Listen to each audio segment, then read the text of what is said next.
Sa state funeral ni Secretary Robredo bukas, gagawaran din siya ng pinakamataas na parangal ng presidente, ang Legion of Honor. Samantala, kabilang sa mga magmimisa bukas, ang mga pari mula sa paboritong charity ni Secretary Robredo, ang Missionaries of the Poor. Live mula sa Naga City, may report si Tina Panganiban Perez. Tina?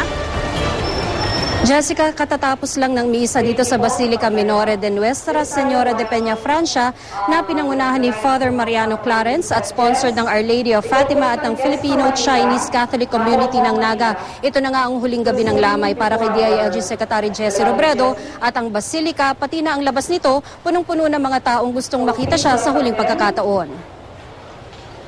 Suot ang mga t-shirt na ito. Maraming Nagueño ang nagbigay pugay sa dating ama ng lungsod. Libre raw ang imprenta, proyekto ng lokal na pamahalaan. Alas 5 kanina, nagmisa rito kung saan nagpasalamat pa si Naga Archbishop Leonardo Legazpi sa Panginoon dahil sa pagkaloob nito kay Robredo. Pagkatapos ng misa, muling binuksan ang public viewing na sinabayan ng mensahe ng mga nakadaupang palad ni Robredo nang siya'y nabubuhay pa. Bukas, non-working holiday naman dito sa Naga para makasama ang mga Nagueño sa state funeral para kay Robredo. Dadalo rito si Pangulong Aquino na siyang gagawad kay Robredo ng Legion of Honor with rank of Chief Commander. This is the highest honor that the President can bestow on anybody without having to go through Congress. It is given for achievement of your life's work. Ang kauna-unahang Legion of Honor Award ay ibinigay noon ni Pangulong Manuel Rojas hindi sa isang Pilipino, kundi kay US President Franklin Roosevelt dahil sa tulong nitong makamit ng Pilipinas ang kasarinlan. Kabilang sa mga Pilipinong nabigyan na ng ganitong pagkilala sina Chino Roces, dating Senador Lorenzo Tañada Sr. at dating Supreme Court Chief Justice Claudio Tihanqui. Ayaw na rin pansinin ni Karandang ang mga punang noong nabubuhay pa si Robredo ay hindi naman daw ito napapansin ng pamahalaan. If you see the response of the cabinet in their necrological service, I think you can see that this cabinet was one in its appreciation and its admiration for Jesse. Siyempre, there will be people in government who will, or even outside of government, who will have something negative to say. But I think that's a very small minority at this point in time. Pinabulaanan din niya ang sinulat ni Kaya Natin Movement convener Harvey Quez sa isang column na frustrated daw si Robredo sa kanyang kampanya kontra Weteng dahil di raw nito nakuha ang suporta ng PNP. He got the support. The problem was, I think, when you're in this job, and I'm speaking also partly from experience, it's not always successes, no? You deal with failure, you deal with frustration. I think at some point in time we all feel some frustration because of the difficulty of the job. That was the final word from Jesse, quote-unquote na siya. And he knew that his efforts were recognized and appreciated by the President, by the Cabinet, and now by the entire country. And I think that's all that really matters. Samantala kanina, eksklusibong nakapanayam ni Mike Enriquez ang asawa ni Secretary Robredo na si Atty. Leni Robredo, na ibahagi ni Atty. Leni kung paano napalapit ang kanilang pamilya sa Missionaries of the Poor. Hiniling daw niya sa mga pari ng misyonaryo na makibahagi sa libing ng kalihim bukas. Dapat po umalis na siya. Sige, aalis siya bukas.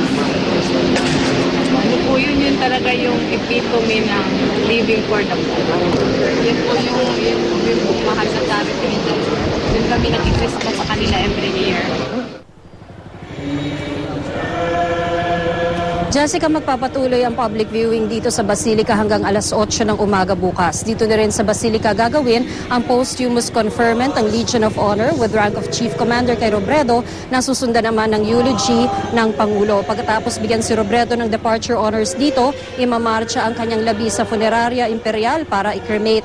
Doon iaabot ng Pangulo sa biyuda ni Robredo ang watawat ng Pilipinas bilang pagkilala sa kontribusyon ni Robredo sa matuwid na pamamahala at hudyat na rin ang pagtatapos ng state funeral. Jessica?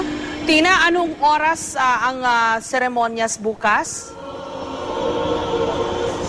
Hanggang alas 8, Jessica, ang public viewing at inaasahang magsisimula yung misa dito alas 10. At yan ay dadaluhan din itong si Pangulong Noynoy Aquino na bukas din ng umaga dadating dito sa Naga.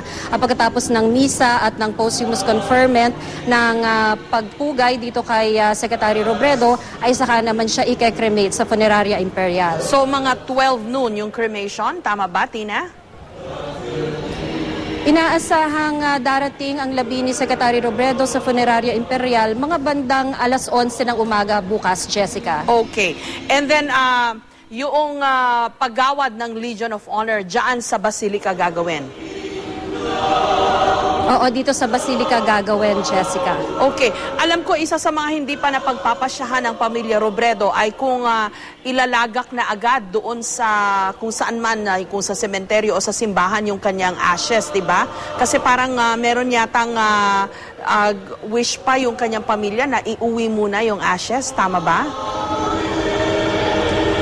Sa impormasyong ating natanggap ay posibleng pagkatapos ng cremation ay baka posibleng dalhin agad sa Eternal Gardens yung abo ni Secretary Robredo. Pero play by ear din tayo bukas, Jessica, dahil maaari ring magbago kung ano man yung plano at baka rin merong mga last wishes din yung pamilya ayon dito kay Secretary Carandang na maaring ibigay pa sa kanya o sa kanila ng pamahalaan. Okay. Maraming salamat, Tina Panganiban Perez.